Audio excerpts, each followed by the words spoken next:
Good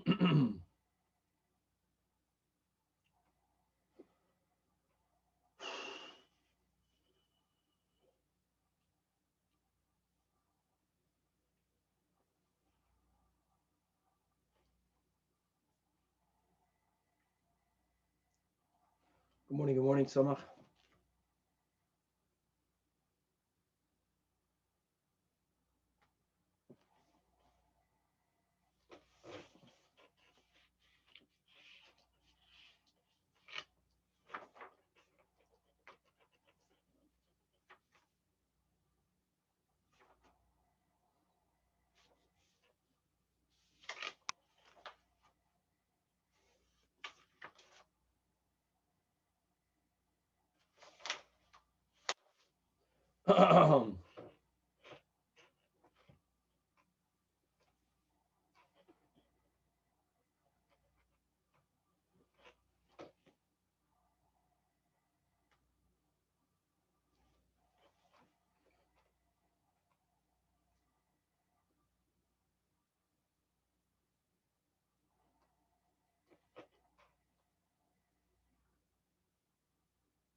All right.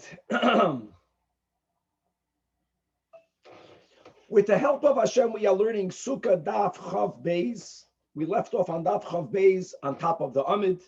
We're going to begin to learn the Mishnah, the din of Sukah Hamid Duv Leles. And as we will see, we have a Machlokes Amoraim. Pashut, what's the meaning of the Sukah Hamid Duv Leles to better understand the first halacha in the Mishnah? The Mishnah mentions the need of having more shade than sunlight. We will see whether this is a second din or whether this is a hemshech of the Sukah Hamid Duv Leles. That's part of the Machlokes Amoraim. And then the third din in the Mishnah will be that if a Sukah has such thick schach that one cannot see the stars through it, one might think that this would be too house-like.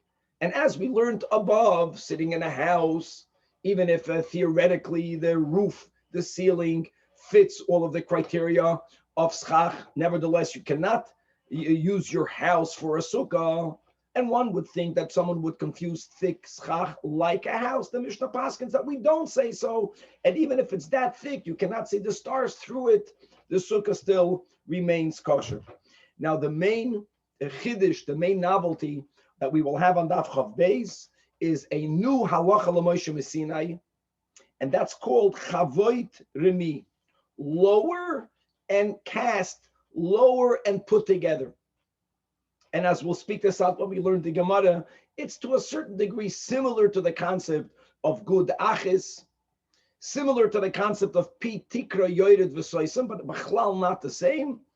We're going to have a very unique new halacha l'Moshe Messinai, and the Gemara is going to limit the halacha l'Moshe Messinai of Chavoit Remi, that sometimes we can lower part of a roof and align it with that which is underneath it.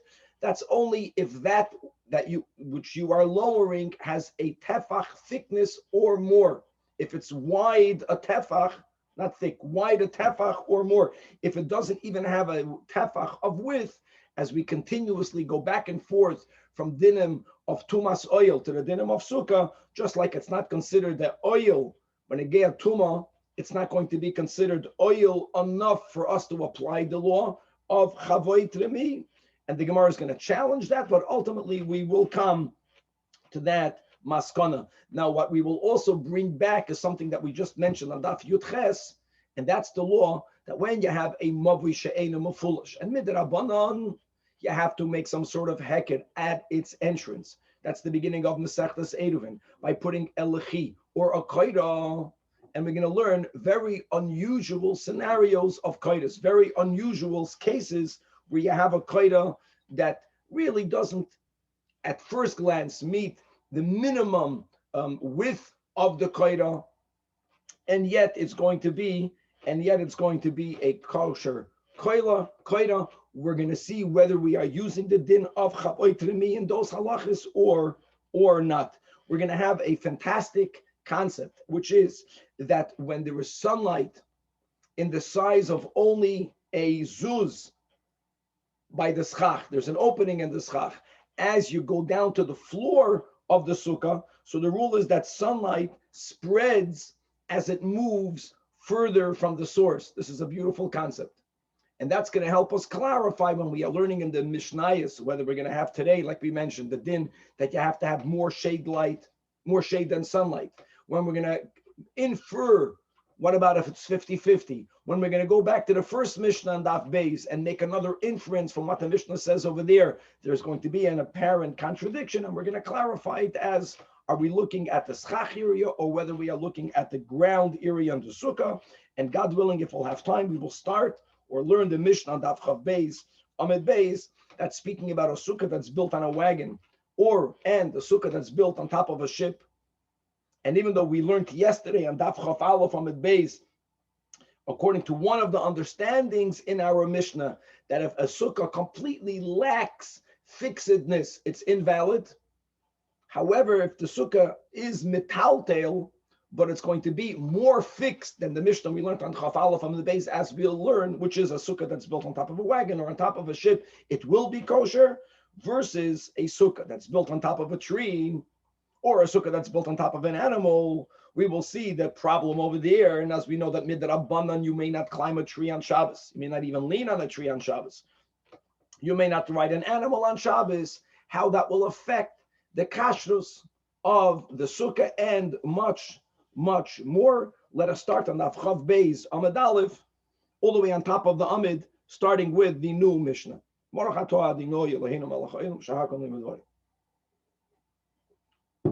Says the Mishnah, this is the words that has to be clarified. If you have a sukkah hamid duv lelis, we'll leave that for the Gemara. Now the next line is either a continuation of this case or it's a new case. If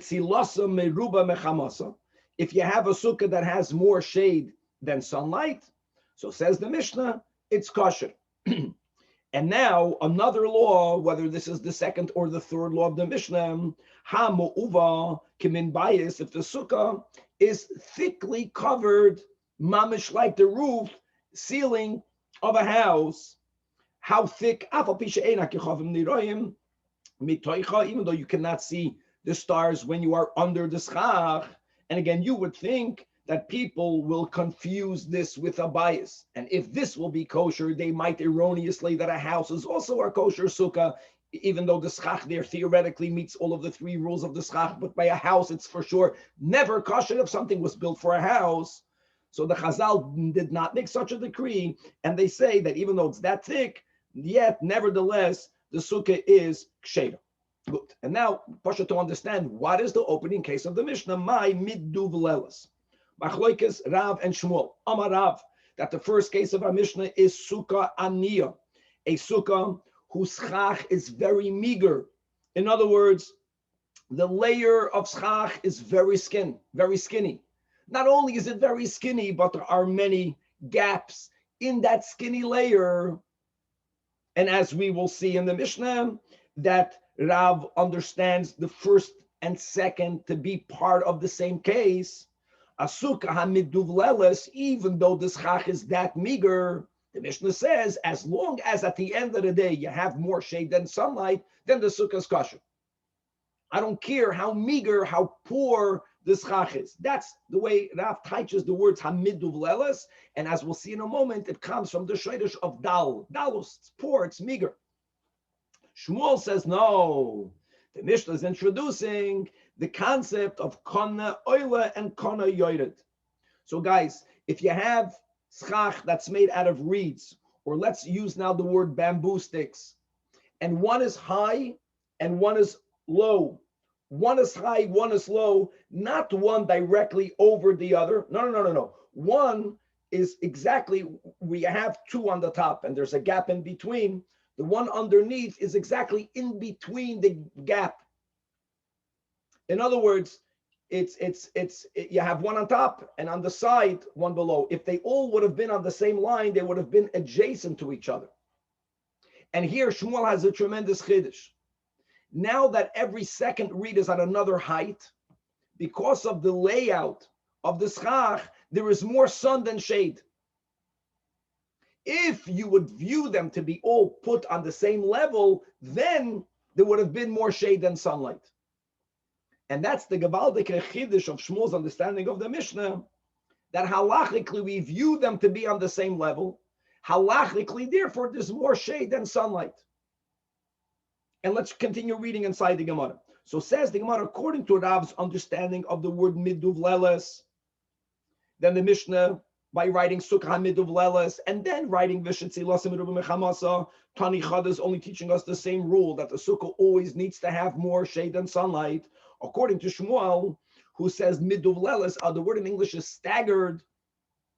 So according to Shmuel, the Mishnah is actually writing two separate dinim, because like we just mentioned, when it's miduvleles, there is actually physically more sun than shade. There's more sunlight than shade. So that will be the only exception where we don't need to have more shade than sunlight. And now the Gemara expounds further.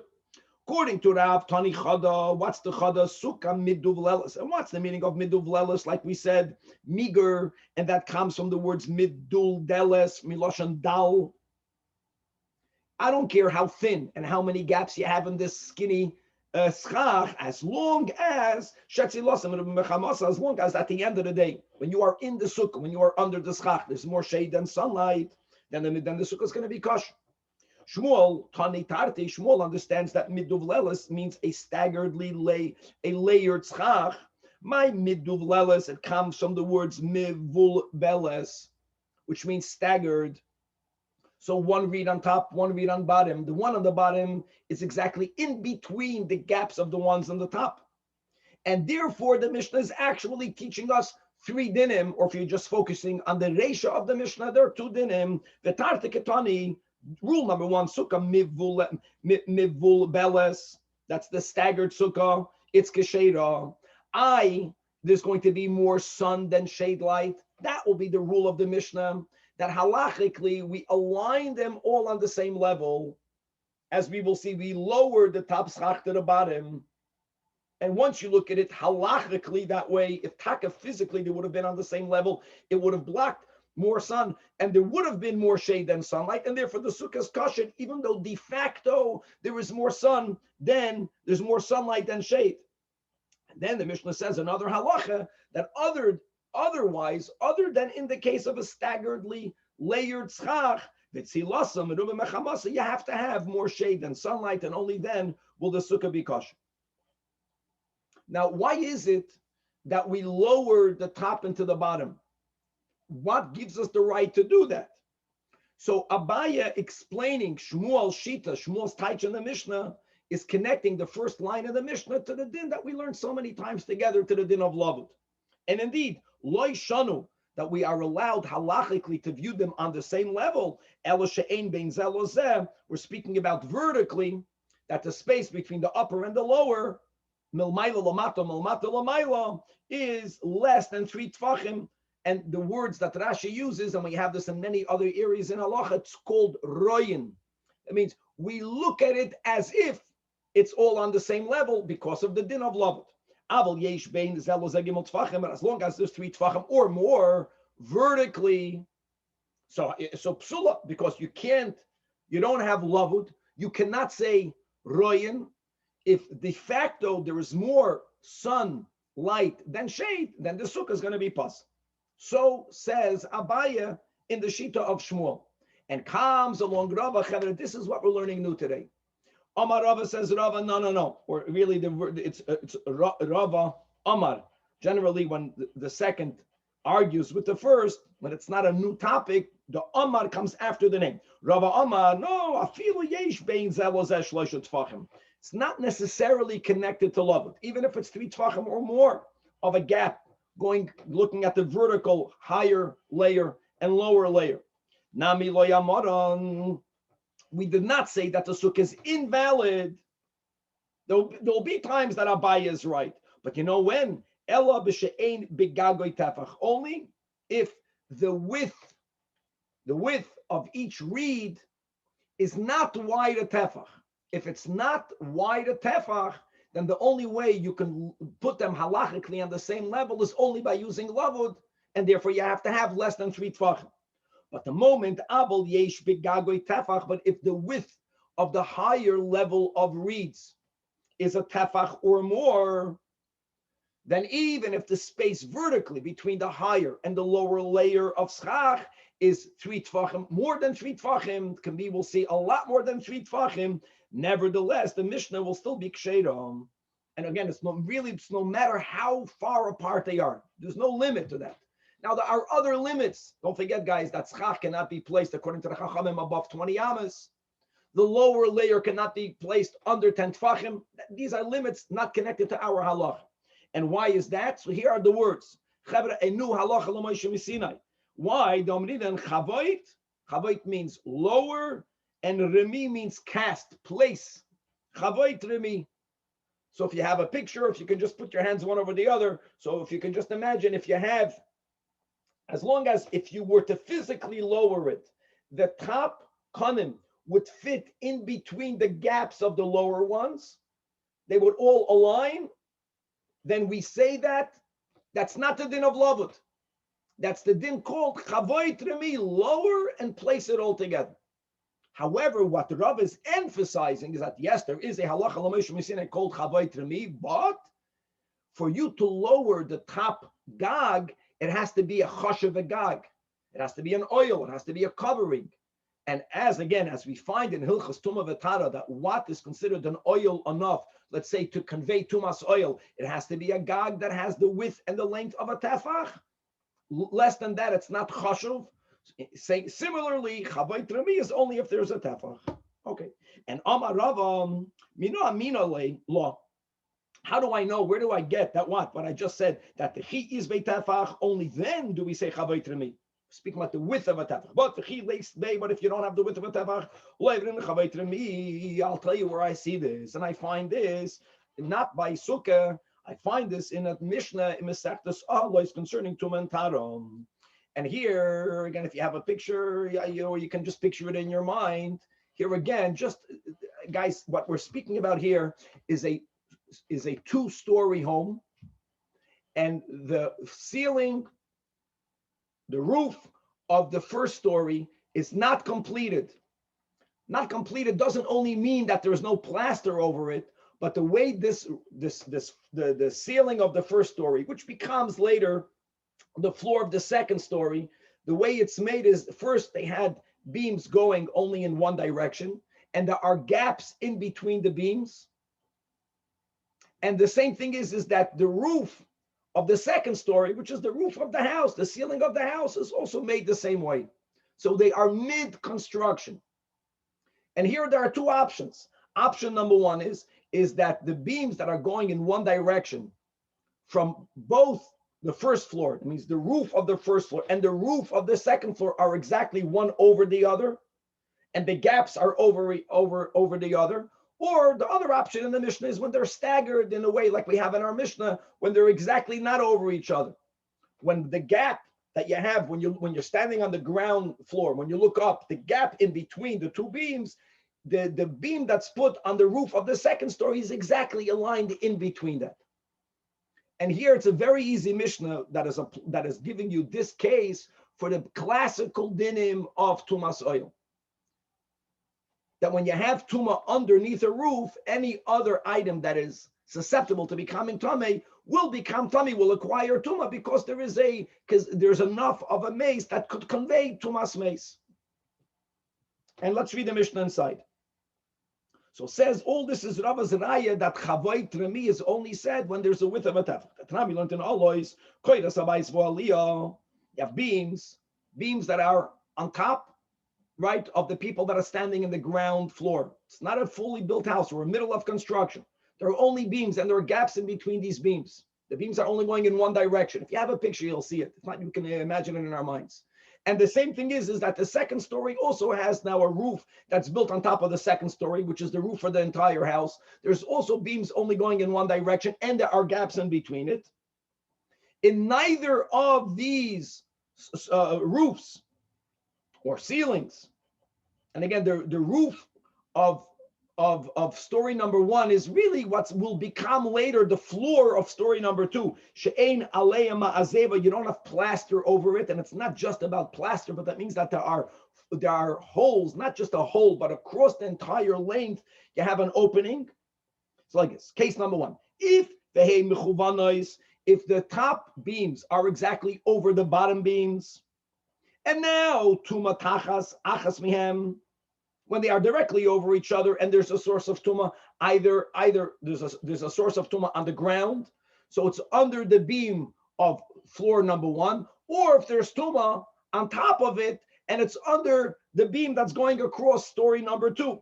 So only, says the Mishnah, tachteh, only items, adam, kalim, oichlin, and mashkin, items that are susceptible to becoming tummy, that are under that beam, only under that beam, they will become tummy, because that beam is viewed as a oil for itself.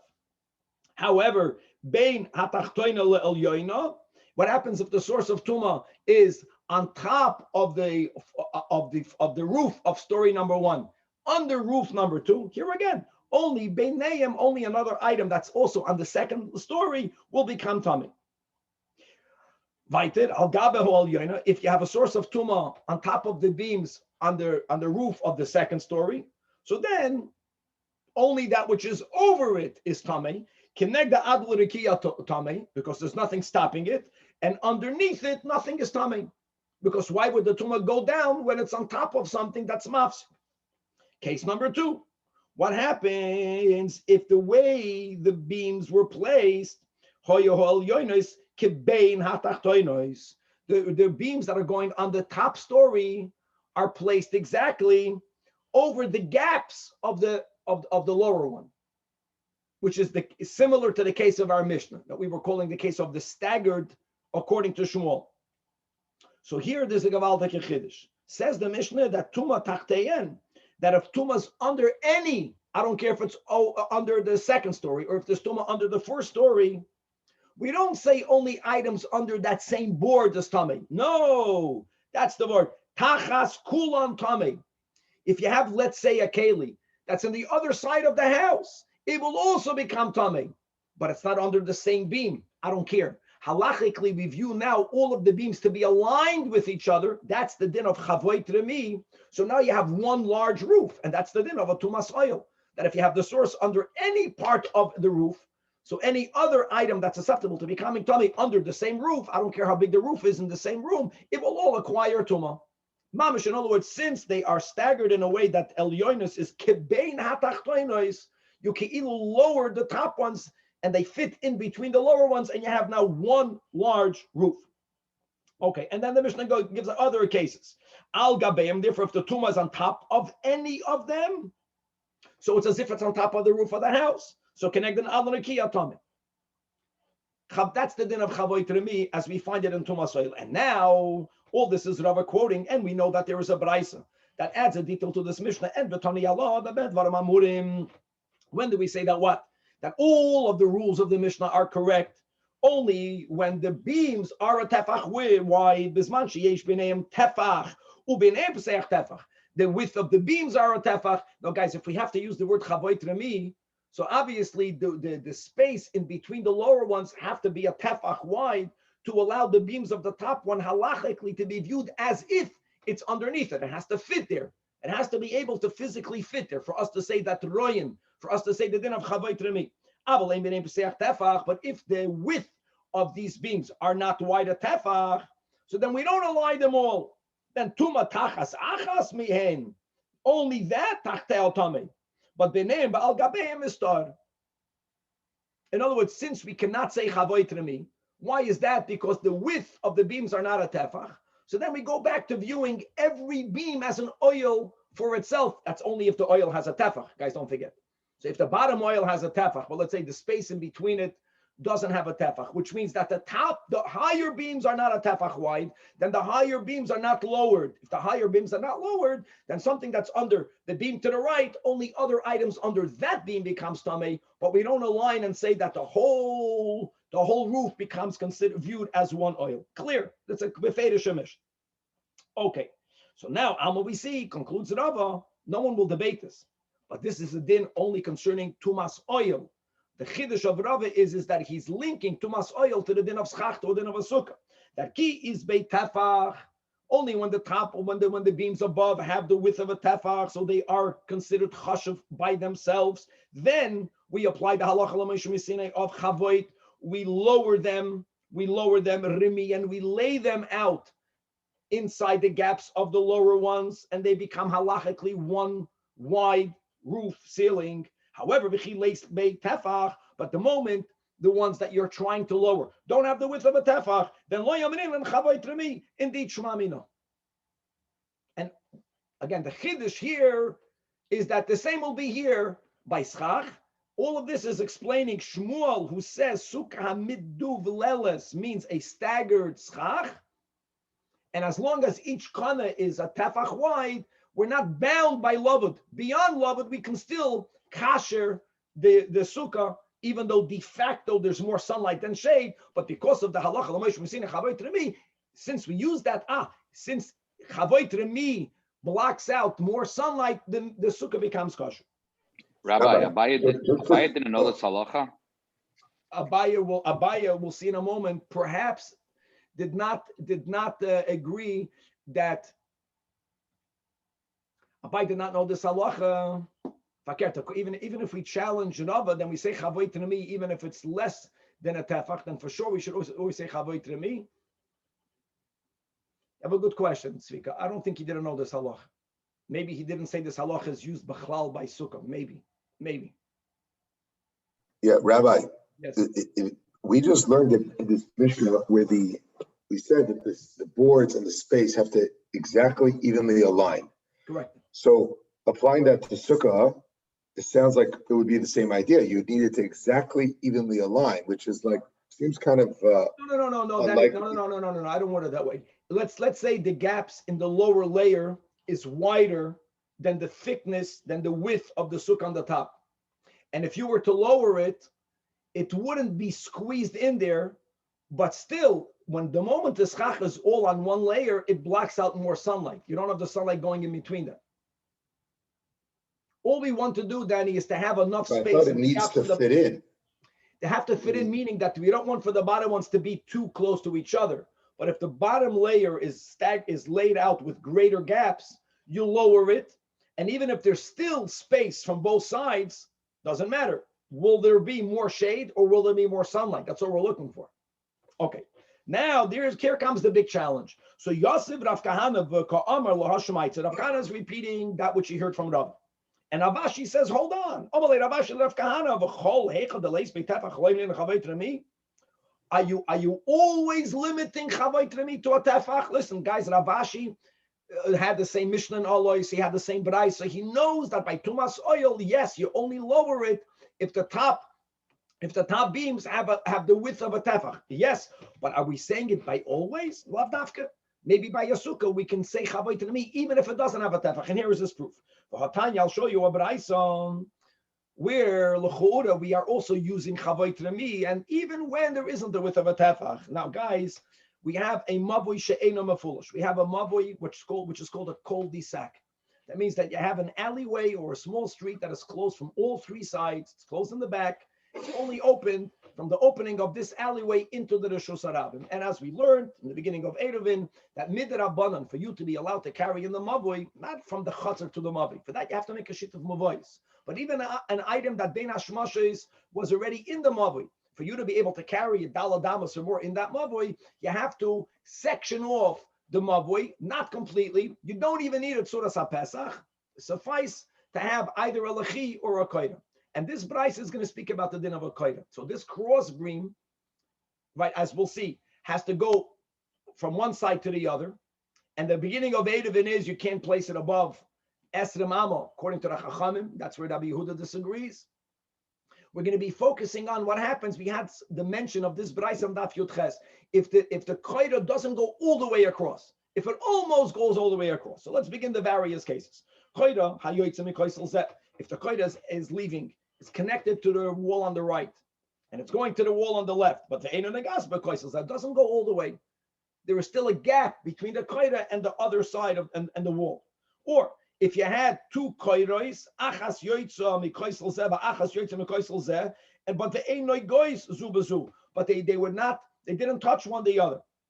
So here we're going to be in with the din of lavud. If it's pachus mishloisha, if the gap is less than 3 tvachim, ein tzarach lavi koira acheres, you don't have to complain about bringing a third koira. Why you love it? We view it as if it's a next. If it's shloisha or more, the gap is 3 tvachim or more, then tzarach lavi koira acheres. And this is here again, guys. I know we spoke about this in Eruvin. It's good every now and then to review that there is one Tana, Rashbag, who holds that lavud is about less than 4 tvachim, not less than 3 tvachim. Applying it over here, we also had it in Sukah. Rashbag, the same concept of lavud, but I hold it's about 4 tvachim. If it's less than 4 tvachim, the gap, then you're good. Then you don't have to bring another koida to correct it. Right? If it's 4, if the gap is 4 or more, then tzarach lavi koira acheres. Weiter in the Brais. Now this we just learned on Daf Yud Ches. Now we're having a new din. What's the new din? Now let me say it by heart. Really, the koira should have a tefach width, and also the koira should be strong enough to be able to carry on it a oriach. Now these names of bricks we have also in the beginning of Bava Basra. Just to say that the bricks that they used in the times of Chazal were 3 tefach wide bricks. The oriach is a half a brick. A half a brick is a tefach and a half. If you remember, we learned this in the beginning of Eruvin, guys. When you have a brick that's a tefach and a half, and the koira upon which you're putting it is only 1 tefach, it's fully okay, because the difference between the width of the koira and the brick and the oriach and the half a brick is a half a tefach. If you divide it by putting a quarter of a tefach, which is 1 finger breadth on one side, and a quarter on the other side, so there's a little bit of a overlap, it's protruding a little bit from both sides, it's perfectly okay. So now the Brais is going to speak about a scenario where the koira did not have the thickness of a tefach, which is what we would like for it to have, but you have 2 narrow koiros, but you put them one touching the other. They're both running together. The chen shnei koiros, and they're called ham asimois, right? 2 narrow strips, but they are lying side by side. However, even though each one by themselves, the amount of width that it needs to have on it an oriach, like we just mentioned, even though the oriach is a tefach and a half, is 1 tefach. That means even though neither one in by themselves have the width of a tefach, but says the Baraisa, if when they are laid together, if they're running together, they're touching each other, they're not overlapping each other, but they're running across together. If they can together carry the oriach, which means together, if you measure the width of the koira, both together, you have the width of a tefach, then again, you're good. Right? This double koira is good. However, but if combined, you don't have a tefach, the chachamim hold, then tzarich lavi koira acheres. You have to, because without the minimum width, I don't care putting 2 together. I don't care putting 3 together. As long as all together they're touching each other, and all together you have less than that, it's not good. And here again, Rashbag is more lenient. Now, listen to this, guys. Even though I'll explain it first by heart, even though they're together, what were to happen if you were to separate them, and instead of laying the brick, and again the oriach is a tefach and a half, but the length of the oriach is the same length of a full brick, it's also 3 tefachim. So if you were to take these 2 koiros and separate them and lay the brick lengthwise, which means that you want one end of 1 koira and the other end of 1 koira to have total 3 tefachim, which means there'll be a gap in between the 2 koiros. Now, what's stopping you of doing that? You can always separate 2 things and keep the periphery of both 3 tefachim apart. Of course, the question here, according to the Rashbag, is it physically strong enough to hold the oriach, which is laid lengthwise?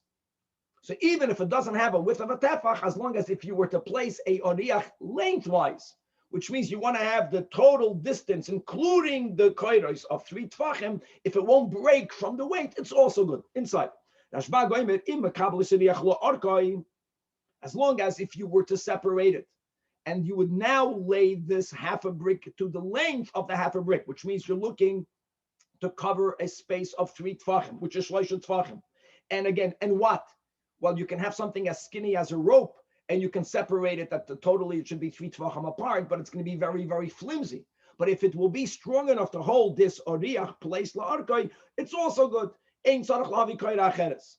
But the imla, but if it's not going to be strong enough, then again, tzarich lahavi koira acheres. So he's a little bit more lenient. Now, let's go weiter in the Braisa. Here we go. Here will be the case in the Braisa that's mamish connected to the Mishnah and Alois and to our Mishnah. What happens, again, you're looking for a koira for it to have the minimum width of a tefach. Or according to the Rashbag, that if you were to separate it and to leave it within the 3 tvachim and it's strong enough, whatever you need to have, you did not lay this double koira on the same level. You had 2 koiras, neither is a tefach width. One is lower and one is vertically higher to the side. They're not over each other. They are staggered again. Again, chavoy tremi or lavud. Lavud, everyone agrees to always. Whether you're going to use chavoy tremi. So says the Mishnah, hoya achas lamayla achas lamatom. And it's not one directly above the other, but it's if they would have been on the same level, they would have been masimos. They would have been running side by side.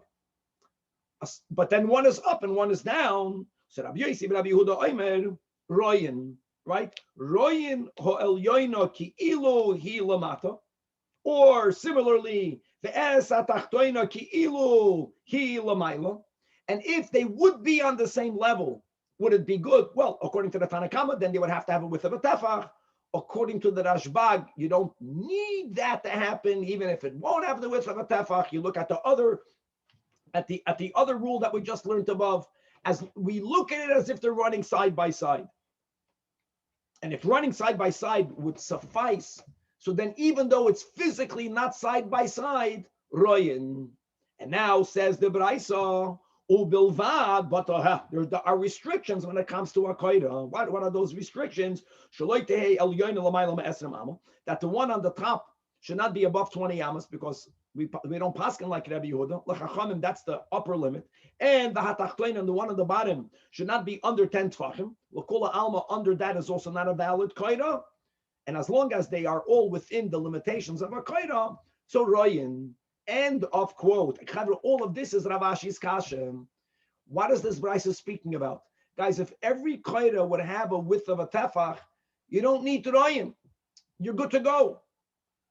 This Braisa is dafka speaking about a koira who does not have a width of a tefach. And yet it sounds like we're saying that if the one on the top is 20 amas or 19 amas, it's not above 20 amas. If the one on the bottom is 10 tvachim, that means there's a huge space vertically in between them. We say royin. That is chavoy tremi. Which implies, says the Gemara, b'toich esrim. B'toich esrim doesn't mean esrim. It means b'toich esrim amma and above 10 tvachim. We say chavoy tremi, even though this Braisa is clearly not speaking about afal gav de leis bei tefach. Now, Rav Ashi is not asking this as a contradiction between the din of Eruvin and the din in Ohalos. That's not a contradiction, because we can have this general concept of chavoy tremi that's said everywhere. However, its application when it comes to tumas oil, there's a unique halacha l'meishumi Sinai consistent with an oil to begin with is only if it has a tefach. It's only applied if there's a tefach. When it comes to a koida, if the whole din of koida is only din de rabbanan, right? We don't have this limitation of a tefach. We are, so this is a kula over here. We say chavoy tremi even if it doesn't have a tefach. So since we don't use the din of a tefach in other areas other than in ahalois, why are you limiting the schach to the tefach? That's the kasha that Rav Ashi asks. And to that, Amalei. So here's, Rav Ashi is asking it to Rav Kahana because he only heard the Rava's opinion from Rav Kahana. So Rav Kahana defending Rava tells Rav Ashi, no. Let me tell you how Rava would understand this Braisa by the koiros. that teritz the emahachi. This is what's happening over there. For sure, the brisa that we just quoted has nothing to do with chavoy tremi, because we're speaking about a koida that doesn't have the tefach width. The brisa is only using royin connected to lavud. The brisa spoke about a case that it's 20 amas and 10 tefachim. Now, the top one has to be b'toich esrim. And in that case, where the top skinny koida is mamish by the upper limit, but not above it, the one underneath it is within 3 tvachim. How? Pachos mishloisha, or according to the Rashbag, pachos marba. Or the Brisa says inami, that if the bottom one is by the max of the lower limit, but it's good, it's 10 tvachim. Inam avat shelo te'eh tachtoina lamata ma'asara, asara tvachim, right? Elo lamayla ma'asara, right? So you have a gap underneath the koid of 10 tvachim, which is the minimum. And in that case, when do we say royin? Also love it. If the higher koida is within 3 tvachim above it, the elyon is sumuchal b'pachas v'shleisha. But indeed, the way Rava will understand pshat in this brisa, avol shleisha, the moment that the vertical gap in between these two koidas is 3 or more, so then kiven the leis beit tefach. Since there is no tefach, we can lo yamrin on chavoy tremi. Very good. I like Tzvika's question. And what Abaye did not know of chavoy tremi. Interestingly, just to know in halacha, just to see that we paskin like Abaye for sure, because we paskin lavut, and also we paskin like, Rava. We say chavoy tremi. Or just to know that's a new halacha, but it has to work in a way where it's staggered, and we lower the top one, as long as physically, if we were to physically lower it, it would fit tight or comfortably or very comfortably, but it has to fit in between the space, the gaps in the lower one. All right, says the Gemara Vayter, whether the next line lerav is an explanation of the Sukah Hamid Duvlelis, or according to Shmuel, whether this is a new halacha. The halacha is that you need to have schach shetzilasa meruba mechamos, that it creates more shade than sunlight. And now we have a classical piece of Gemara. If you remember, the last halacha we learned on Sukah Daf Beis, the last halacha in Sukah Daf Beis was this in the reverse. Going back, it says in the Mishnah that shechamasa meruba mitzilasa, that if there's more sunlight than shade, it's psula. And both of these clauses, they don't back each other up. They contradict each other, because when you have more sunlight than shade, or if you have more shade than sunlight, what happens if it's exactly the same? And the inference, the in between the lines of both of these clauses contradict each other. Hold on. Are you telling me that you have to have more shade than sunlight, which implies that ki adadi, if it would be exactly the same, then psula. Okay. Now, we learned we look like we just quoted the last clause of the first Mishnah, the first Pedic. The Mishnah says that if there's more sunlight, v'shechamasa, more than shade, the Mishnah says psula. What does that imply? That ki adadi, as long as they are the same, it's kosher. How do you resolve this contradiction of implication? Answers the Gemara. This is very important. Kan means over here, our Mishnah, which what do we imply?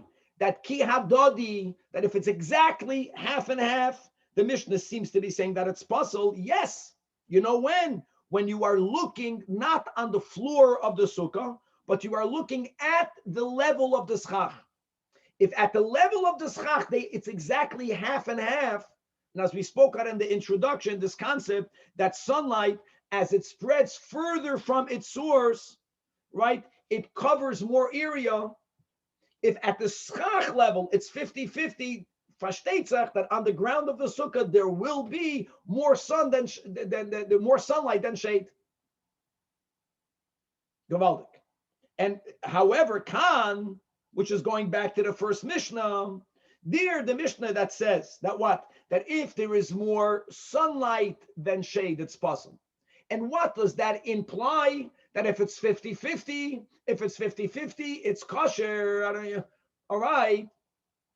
You know why? Because we are speaking about milmata. If it's 50-50 milmata, you know what that means? It means that on the schach level, there is more shade than sunlight. Because again, because sunlight, the farther away from its source, the more it spreads. You would think that if the source is farther away, oy gewalt, the opposite. The farther something goes. But if the goes, schach is less than 50-50, but down on the bottom it's more than 50-50. No, if the schach is less than, you make it clear, sunlight or shade. Then you became mute. You became muted. I'm saying up top, there's more sunlight and less shade, but down on bottom, That's not good. If it's more sunlight, you mean the opposite. If it's more, even if on top it's 50. You're saying the shade spreads, right? You're saying the shade spreads. No, the sunlight spreads. The sunlight spreads. Sorry. No, Danny's question is the discussion of all the Yishayim. Danny's it's just in the reverse. Your question is the same question. What happens that if you have, in other words, are we looking beikit at the top or on the bottom? And that's a big stira that people ask from Rashi, but at least the concept is beautiful. That's light. The further from the source, the more space it occupies. And let's read it inside. And that's the pshat of the statement. Amarav Papa, Hainu Keda Amri Inshi, that Kizuz, guys, there's a coin known as a Zuz, which is a relatively smaller coin, and the Istara was a larger coin. So he's speaking about the schach, that if there is an opening in the schach, if there's sunlight, there's a gap in the schach in the size of a Zuz, if you look at that same amount of sunlight on the bottom, it's going to already become the size of an istara. Kizuza mila'el, ki istara milatachas. Just to mention that today is our Rabbi Yaakov Shalman's father, Rabbi Mordechay ben Michal's yard site. Michal ben Mordechay. Michal ben Mordechay, thank you. So Michal, we say by a yard site that the neshama should have an aliyah. You know, people, you go about to having an aliyah means that the neshama goes to a higher level. It doesn't mean that they go farther away from us. They have an aliyah, but fakert, now their light goes even more over here. And let the last thing of the Mishnah.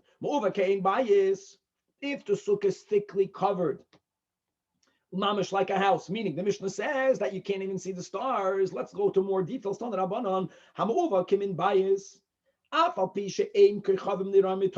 far as what we learned in the Mishnah, if you don't see the stars, ksheira. That's according to everyone. But now, what happens if it's even more thickly covered? What's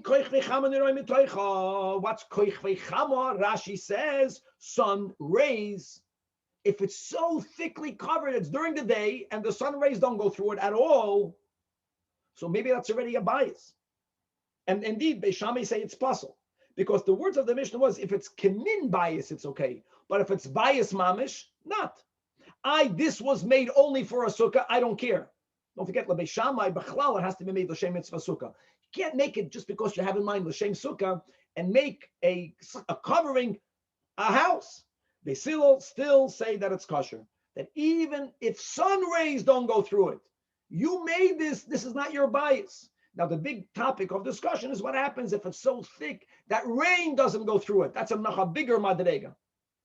The consensus will be that there comes a point where we view the covering the schach as a bias. The moment it becomes bias, there's going to be a problem. Okay, let's go weiter. We have time. Let's start the new Mishnah. Now, just a point of reference, the last Mishnah we had on Daf Chafalo from the base that spoke about someone that puts a schach around bedposts. And we had in the Gemara a machlokas amoraim. Why does Rabbi Yehuda passel it?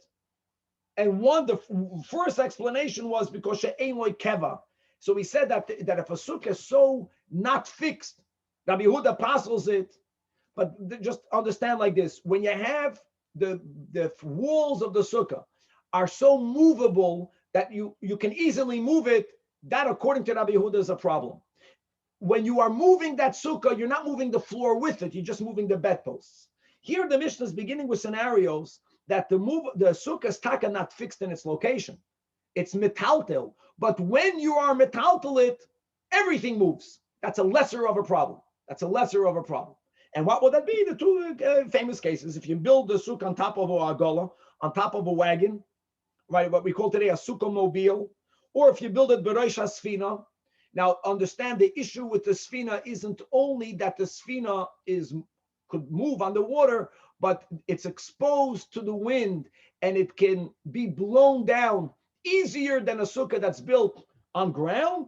In other words, there's a certain amount of flimsiness, or there's a certain amount of movability, of a lack of fixedness. Here, the Mishnah says, nevertheless, it's kosher. And I'm reading inside the Rashi 4 lines under the Gemara, the diras arai sagiba. And there's a big question whether Rashi is implying that according to Rabbi Yehuda, maybe not. Rabbi Yehuda wants a sukkah to be like a diras kava. Is this subject to the machlokes tanoim? Is it not? That's l'chayr a big machlokes rishonim. And now let's go weiter. Says the Mishnah, now that we paskin that it's kosher, there is no prohibition to go on a wagon on Shabbos and Yontiv. There's no prohibition of going on top of a boat on Shabbos and Yontiv. Not only is it kosher, but the oilen law be Yontiv. Now, there's no chiddush in this, but the Mishnah is just setting itself up to contrast it with the next din. What happens, Beroisha Ilan, if you build a sukkah on top of a tree? The floor is on top of a tree. Midrabanan, you may not climb a tree on Shabbos. You might break a twig. As well as Midrabanan, you may not ride on an animal. Oil gabagamo. So the sukkah per se is kosher, but ve'ein oilen law biyamtiv. Because midrabanan, you can't go on an animal, you can't go on a tree. Says Gavaldik, says Rashi that when it says ksheda, so ksheda means, right, 7 lines under the Gemara, l'choy lo yishal moyed. Now Rashi adds a one-liner. Fa'af biyamtiv. If, God forbid, a person violated the rabbinic law, im avar v'olala, still yotze yedei chayvasai. Upa. Mitzvah b'avera. Why would you say ksheda? It's like lifnei iver. You can't tell somebody it's kosher and then they'll think and they'll climb up on the tree or the animal and they would just do an avera. Because so ksheda means use it for chalamoyed. Use it for chalamoyed. People know you can't go on a tree on Yom Tov. They know that. And what Rashi is adding, and if someone actually went there, they're going to be yoitz. Even though it's a mitzvah b'avera. Oh, so guys, we quoted, if you remember, in Daf Tes, I think. I think it's Tes Amadal. If you remember, we learned the Tosfos together because it's a very quoted Tosfos. The last Tosfos in the Amid, that Tosfos says that the problem of mitzvah b'avera is only a rabbinic problem. And therefore, on a biblical level, you'll be yoitz sukkah. Many also are machalik at tzemach between if the chefza is a problematic sukkah, like it's a stolen, or whether the sukkah is kosher, the gavra was oived on not climbing on a tree. That will also be less problematic. That's a big talk over here. Now, let's go into details. Just finish up the Mishnah. It's very simple. I'll say all it by heart. What happens if a sukkah is partially leaning on a tree, but it's partially leaning on a standalone board? What is the point that we say it's enough not on the tree for you to be allowed to go on it, and vice versa? What's the point that even though it has some other support, but it's not enough? So says the Mishnah, if 2 of the walls are resting on the tree, and 1 wall is bidei adam, that means roiv on a tree, or even if shtayim bidei adam, but 1 wall is still resting on a tree. Here again, even though the sukkah itself is kosher, but the ein oilen lo b'yamtiv, because you need the tree for the sukkah to stand. Here, whoever can see the picture can notice that's the case where there's only 1 wall that is standing on the floor, and that is the 3rd wall, but 2 of the walls are fully resting on the tree. However, the last case in the Mishnah, which is not on the picture, if all 3, there's a sukkah 4 walls, and you don't need 4 walls, and 3 of them are b'nei adam. Even though achas be'ilan, then not only is it kosher, but v'oilan b'yantiv. It makes a lot of sense. Why? So the Mishnah says, Daf Chav Gimel, Zaklal, Kol she'yinatel ho'ilan. If you would remove the tree, and therefore the wall that the tree, or the walls that the tree is supporting, if after removing all that, still the yechoila la'amod bifnei atzma, it would be able to stand without the tree support, let me just add something, and you would have enough walls. You don't need to have 4 walls. You don't even need to have 3 full walls, but you will have enough wall. Physically, it won't fall down, and you have what you need. Then it's kosher and v'oilon l'beyantiv. Unlike the 2 cases the Mishnah gave, that if you would remove the tree, either the whole sukkah would collapse, or obviously you won't have walls, then the sukkah is still kosher, but the oilon l'beyantiv, God willing, to be continued. Rabbi, if you're Art climbing Scroll, in without Art Scroll using addressed the machlokes Which machlokes? between Abai and Rava. And what does he say? That the Mefarshim discuss if he agrees with him or not on this specific. In other words, it's mashma that Abaya argues with Chavoy Tremi. If not, he would have said it. Okay. I just want to say that's a big chiddush, because normally by halacha l'moshe misinai we don't have a machlokes, but we every now and then we still find a machlokes in a halacha l'moshe misinai, like Lavud. Is Lavud 3 or Lavud 4? That's a classical machlokes in a halacha l'moshe misinai. Danny, what were you saying? I was saying that in this case of the sukkah and the tree, even when you're not using the tree to get in there, so you have a separate ladder, let's say, right? Correct. The idea is that if the sukkah is being supported by the tree, so then it's like, even though you're climbing up a ladder, it's like you're climbing a tree. Is that the way we have to look at it? When you're sitting in the sukkah, you're sitting in a treehouse. Correct. But the isser is climbing a tree. It's not being in a tree. No, it's not true, Danny. You're right. The isser is climbing the tree. No. Right, that's the isser drabanan. No, it's not true, Danny. I take that back. The isser is even leaning on a tree. Remember that? The only thing you can use is tzidayim. No. You're not allowed to lean. If I'm staying in a yurt, that's one of these things that they have in Airbnb. That's these things you could rent. That's in a tree, like one of these big tree houses.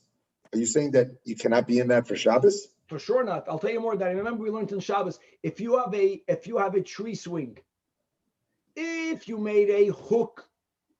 Oh, but did I lose you guys? No. If you have here you go. If you have a hook, and then the swing is hanging on the hook, then you can use the swing or the hammock, because it's called tzidayim. But if the hammock or the swing is tied directly on the tree, you can't be soymach. You can't be soymach on the elam. You can't be soymach on the elam. Correct. Okay. Not about climbing.